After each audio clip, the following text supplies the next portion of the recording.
वालेकुम प्यारे बच्चों, कैसे हैं आप सब।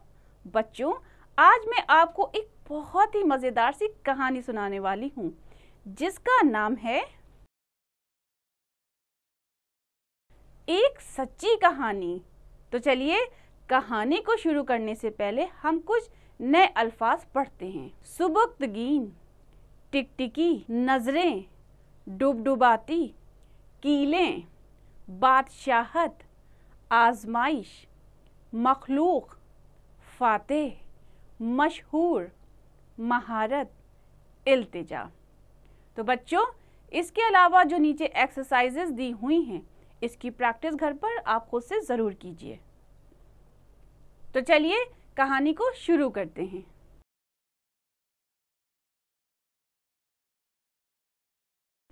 बच्चों, आपने हिंदुस्तान के मशहूर फातेह सुल्तान महमूद गजनवी का नाम सुना होगा। उसके वालिद का नाम सुबुक्तगीन था। सुबुक्तगीन इब्तिदा में गजनी के बादशाह का गुलाम था। उसको बचपन से शिकार खेलने का बड़ा शौक था। जब भी फुर्सत मिलती शिकार खेलने के लिए जंगल की राह ले लेता था। एक दिन वो शिकार पर निकला। सारा जंगल छान मारा लेकिन बेसूद। आखिर शाम होने से पहले उसे एक हिरनी नजर आई जो अपने बच्चे को दूध पिला रही थी। तो बच्चों, आपको कहानी से क्या समझ में आ रहा है कि सुबुक्तगीन को शिकार खेलने का बहुत शौक था और उसे जब भी वक्त मिलता था तो वो शिकार करने के लिए निकल जाता था। तो एक दिन जब वो शिकार के लिए जाता है तो शाम हो जाती है लेकिन उसे कोई जानवर नज़र ही नहीं आता। फिर अचानक से उसकी नज़र एक हिरन पर पड़ती है जो अपने बच्चे को दूध पिला रही थी। चलिए कहानी को आगे पढ़ते हैं। सुबुक्तगीन ने हिरनी और बच्चे को जिंदा पकड़ने के लिए सरपट घोड़ा दौड़ाया। ये देखकर हिरनी और बच्चा भाग खड़े हुए।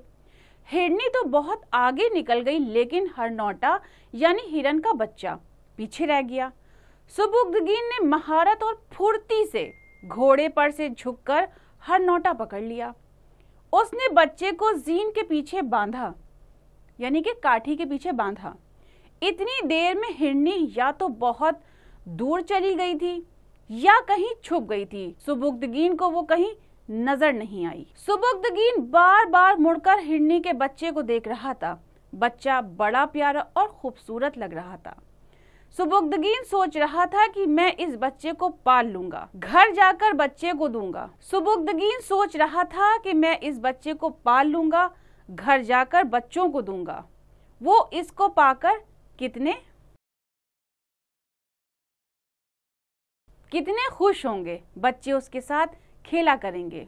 तो जंगल में क्या हुआ बच्चों कि सुबुक्तगीन को हिरन और उसका बच्चा बहुत पसंद आया। खास तौर से उसका बच्चा बहुत पसंद आया और वो उस बच्चे को अपने घर ले जाना चाहता था ताकि उस हरनौटे से उनके बच्चे बहुत खुश हों उसको देखकर। चलिए कहानी को आगे पढ़ते हैं। अब बस्ती करीब आ गई थी। सुबुक्तगीन ने एक बार फिर मुड़कर बच्चे को देखा। वो चौंक पड़ा। अरे ये क्या! हिरनी अपने बच्चे पर टुकटुकी बांधे उदास सूरत में पीछे पीछे आ रही थी। बच्चे की मोहब्बत में ऐसी खोई हुई थी कि अपनी जान का भी ख्याल न था। सुबुक्तगीन ने घोड़ा रोक लिया। हिरनी भी रुक गई। सुबुक्तगीन ने गौर से हिरनी के चेहरे पर नजरें जमाईं। उसे लगा कि हिरनी खामोश जबान में डुबडुबाती आंखों से उससे इल्तिजा कर रही है कि मेरे बच्चे को पकड़ा है, मुझे भी मार दो। बच्चे के बगैर मेरी जिंदगी वबाल है।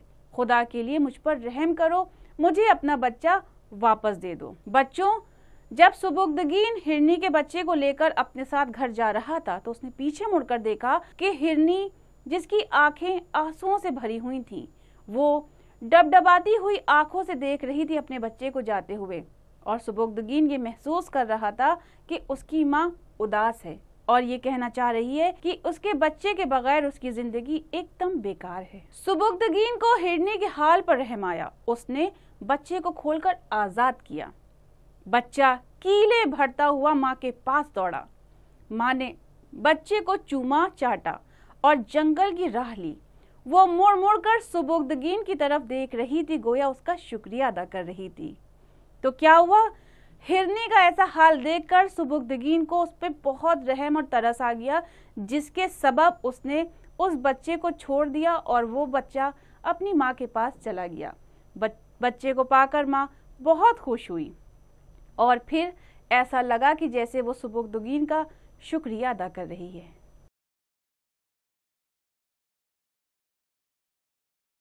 जब रात को सुबुक्तगीन सोया तो ख्वाब में रसूल अल्लाह सल्लल्लाहु अलैहि वसल्लम की ज़ियारत नसीब हुई, जो फरमा रहे हैं, सुबुक्तगीन, आज तुमने हिरनी के बच्चे पे रहम किया, अल्लाह ने तुम्हारे हाल पर रहम फरमाया, तुम्हारा नाम बादशाहों की फेरिस्त में लिखा गया। याद रखो, बादशाहत आजमाइश हुआ करती है। जिस तरह तुमने आज हिरनी पर रहम किया, इसी तरह खुदा की मखलूक पर रहम करते रहना।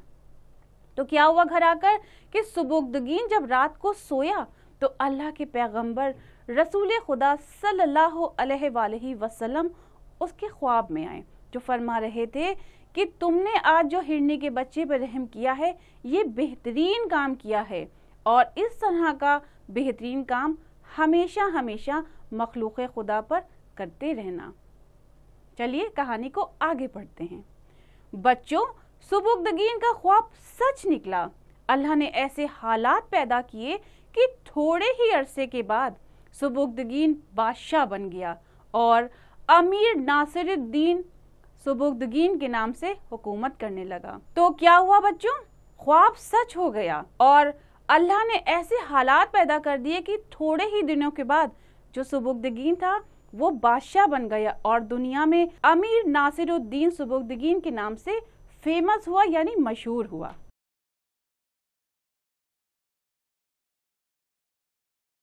इस कहानी को पढ़ने के बाद अब हम बढ़ते हैं अल्फाज मायने की तरफ। फातेह, फतह करने वाला यानी जीत हासिल करने वाला।